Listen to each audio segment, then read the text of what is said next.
Welcome back to the show. Now to cyber experts sounding the alarm on the rise of artificial intelligence. First, ChatGPT, but now this. Have a look at this. AI-generated images that look real enough to be actual photos. There's Dickie getting arrested in a park. While it's clearly a fake, many people have actually fallen for it. Let's bring in Dickie now and cybersecurity expert Professor Richard Buckland. Dickie, let's start with you. I mean, a picture of yourself being arrested must have set you off a bit. Well, yeah, I've never been arrested.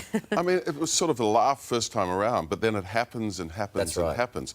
And I got arrested in London a couple of days ago. I mean, it's become a feeding frenzy. Yeah. I can sort of almost see the funny side of that, but the trouble is they lead somewhere else. And there are other stories about me being sued by the Bank of Australia, of which there isn't one, for giving improper financial advice. And all these things lead somewhere where people click and are taken somewhere where they can potentially invest and lose money on my watch. I had to, when this came across my Instagram feed, I had to look twice. But between us, you never wear anything other than skinny jeans, and I saw these baggy jeans. It's not Dickie. But it was. I was shocked at first. Yeah. Well. And then I rang you and I said, you okay? Yeah. Well, I've had a lot of calls from all around the world from people saying, you know, what's going on.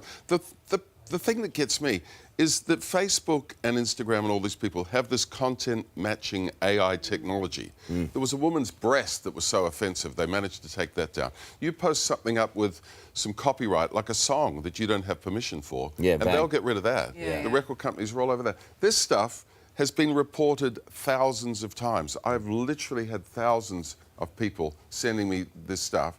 Surely they can, I don't know, get rid of it. We'll come back to you in a sec. Okay. Professor, I mean, what Dickie is saying is so true that it's being used for other things. That's pretty easy technology.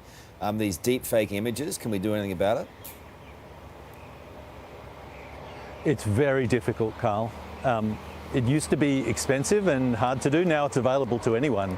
And we can't really tell. In fact, there's been research out recently that shows that people aren't able to tell between fakes and reals if the fakes are good enough.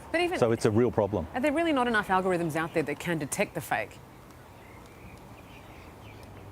No, that's the problem. Actually, the way the fakes are generated are by two algorithms fighting each other, making it more accurate. They're sort of playing a game, and they don't stop until it's really good. So it's sort of whack-a-mole. We could try and look for... The reporting that Richard talked about is a good way of taking them down, but the photos themselves are so good now that our trust in photos is probably misplaced now. Who do you suggest I sue? I think you're spot on going for Facebook. I think the people that provide the images should have a mechanism for taking them down. It's celebrities at the moment, but it could be your mum or my mum or anyone could be affected by this. There does need to be a mechanism now we've got this new problem to fix it. Well, my kids are affected. They don't like seeing their dad or granddad getting arrested in a park on the other side of the world. I mean, it's just rubbish. Yeah. It's awful, and you're probably a bit used to you know, rough stuff in the media, but to normal people, to non-celebrities, like the lady in China recently that committed suicide, it can be so devastating when images of you are up there, making it look like you're doing something. We're so used to trusting images, and it's hard to untrust them. Once you've seen something, you sort of carry the memory, even if you know it's not true, the memory's still there. So it is a serious problem. Finally and quickly, if it's mum and dads out there, and that's the real worry here, apart from obviously our concern for Dickie, but what can people do? I think there's not much. It's a crime where the victims are very powerless. If the social media companies and people sharing these images and stories don't take them down, there's not much we can do. We can be a bit careful about letting our image get out there, but you know, that's so hard nowadays. Okay. Appreciate it. And Dickie, you're going to take legal action?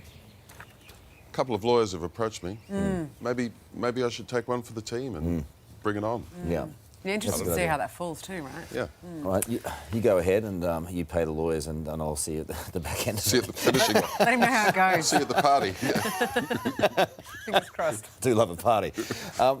Hey there, Today fans. Sarah and...